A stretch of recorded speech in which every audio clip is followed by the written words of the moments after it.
here and welcome to a film ranking. Today we're going to be doing a video on Edgar Wright films, the film director, and he's a favourite of mine. I think, he's one of the best sort of current modern directors that we have in the industry. I love his style. It's very kinetic and energised, and you can always tell an Edgar Wright film from a mile away. And I love all of his films. I don't think he's made a bad film. And today I'm going to cover all 6 of his feature films. So that's the Cornetto trilogy, Scott Pilgrim, Baby Driver, and the very recent Last Night in Soho, which I finally watched. And I thought it would... you'll see on the ranking, won't you? So let's get to the ranking. In last place, probably controversial this one as well, because I know a lot of people would love this, and a lot of people I know would have this at the top. I've gone with Baby Driver, his 2017 film. Ignoring the fact that one of the people in this is a horrible, horrible person. This is a really good film. I do love it. Just because it's last does not mean it's a bad film at all. It's a great, fun time. The action's amazing. The direction is obviously great. The editing is fantastic in the way it's, mixed in with the music and how it's in time and all that. It's really good stuff.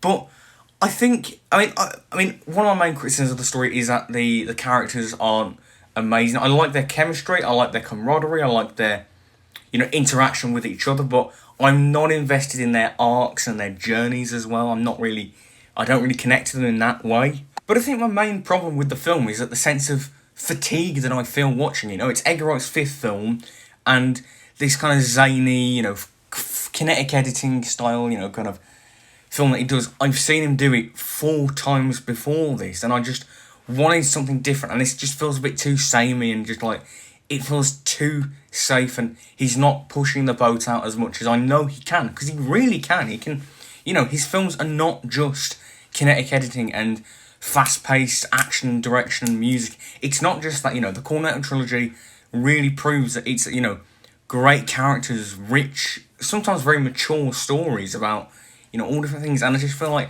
this film didn't push the boat out more, and I kind of wish, I'm glad that with Last Night in Soho it was a lot different, and this film, if they'd gone further in this direction with more films just like this, I don't know. I get that why lots of people love it though, and it is a really good film, and I think, it's a real fun time, but just, I don't click with it quite as much as everyone else does.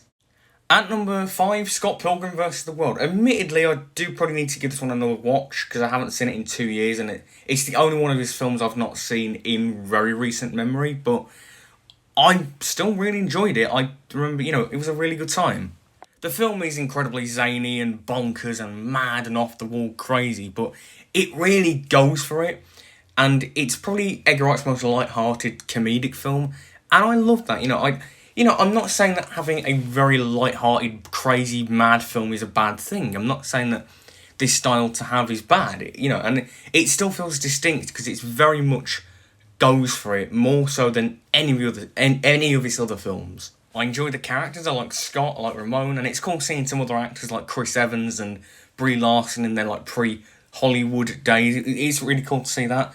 The editing is obviously super fast-paced and really fun and energised, and the sort of, the comedy through the editing and the visuals, it's great. And it kind of is gives that vibe of a video game movie, and it's just, I think it's really done well. And I should give it another go, because I remember really enjoying it at the time.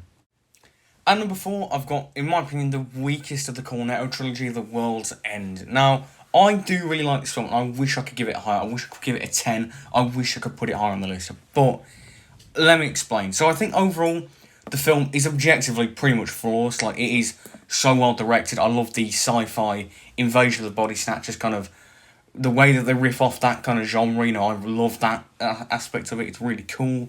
Gary King, Simon Pegg's character, he is amazing. He's probably the best. I agree with Simon Pegg saying that that's his best performance. He's flawless, and love Gary King, yeah. The film's also really mature and quite dark in places, and I'd say it's more mature. It's one of the more mature Edgar Wright films, and it's really quite hard hitting, especially with Gary King as a character. He's got some brilliant stuff. I always forget that Pierce Brosnan's in this film as well as the teacher guy, and Rosamund Pike, from Dawn of the Day. She's great in it as well.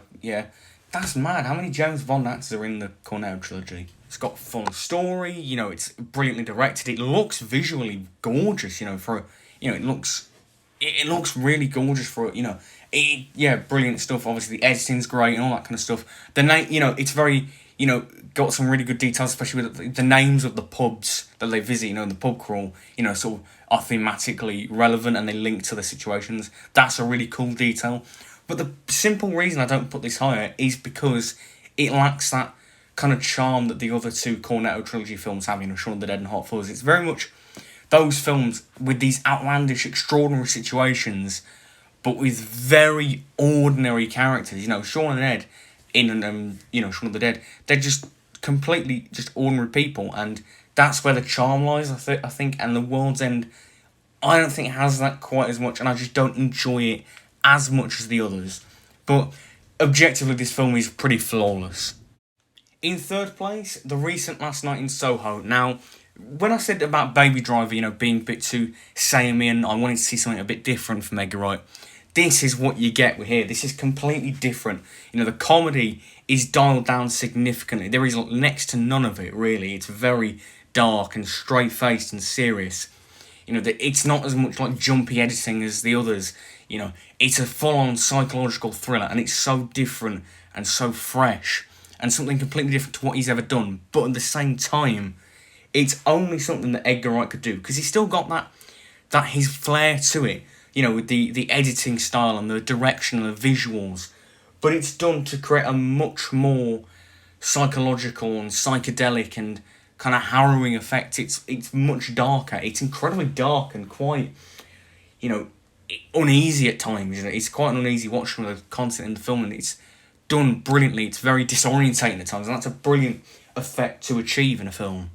Edgar Wright's direction, you know, the way he uses like the neon lights and the 60s costumes and the aesthetic and the setting and the design of it, you know, the production design, it is fantastic and really immerses you in that world of it. It's just weird, and just it really immerses you in this weird psychological world of it. And the characters, and I love the acting, you know, Tamisa Mackenzie, who plays the main character of Eloise, I really like her. I like how it's kind of, I think a lot of people can relate, you know, somebody who is very much into old-fashioned like culture. In her case, fashion, you know, a lot of people, like myself, you know, I like a lot of old movies and pop culture and whatnot.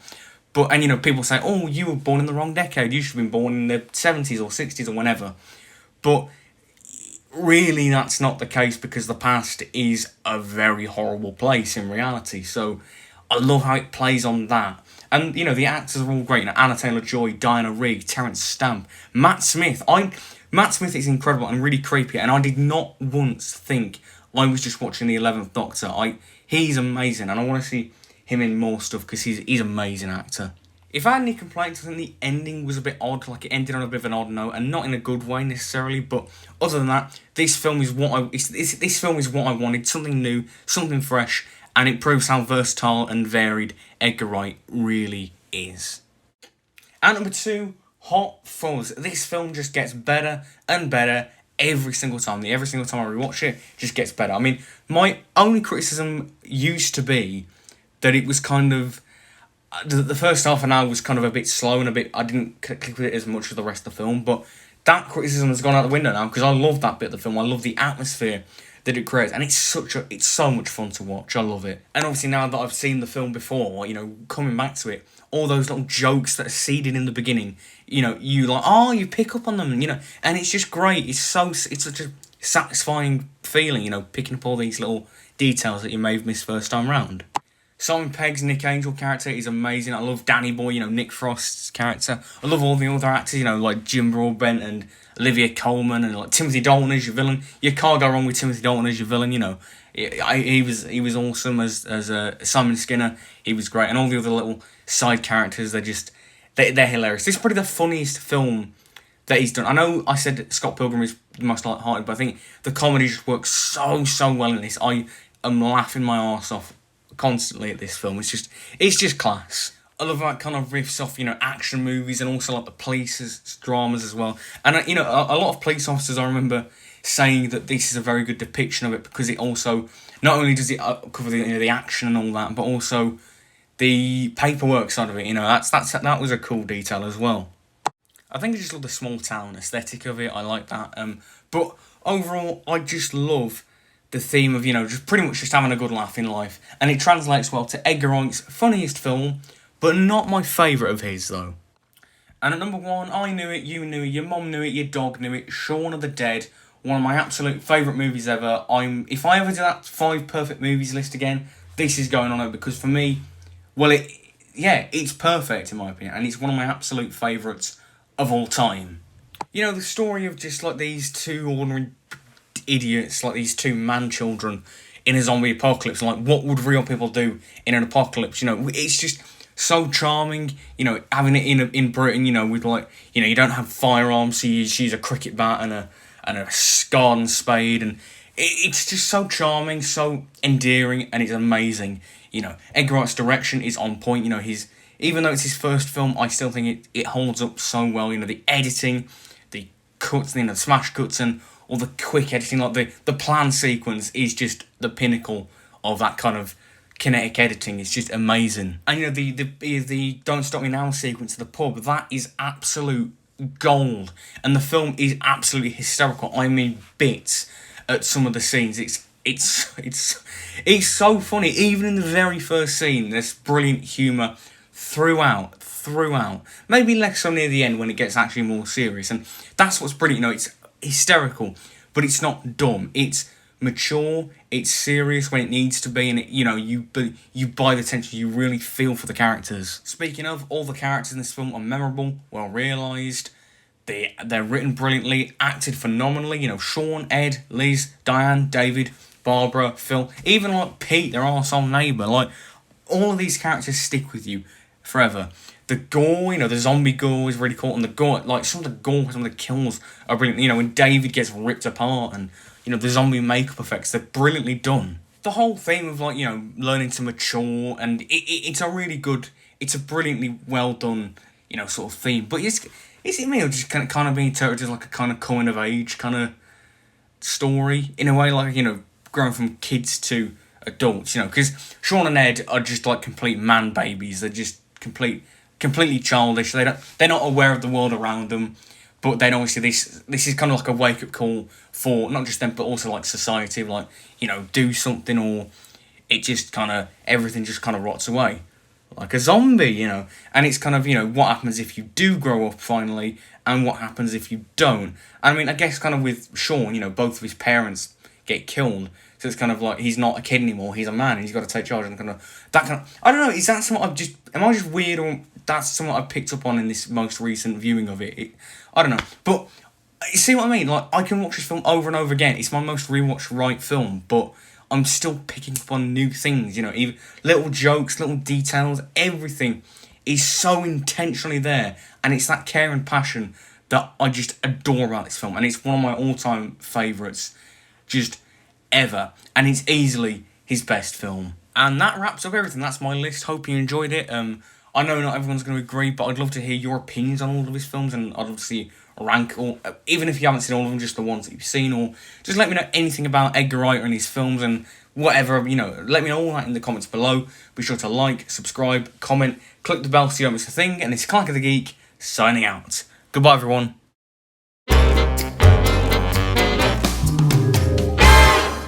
Obligatory shout out to Spaced, the sitcom that Simon Pegg, Nick Frost did in the late 90s, early noughties.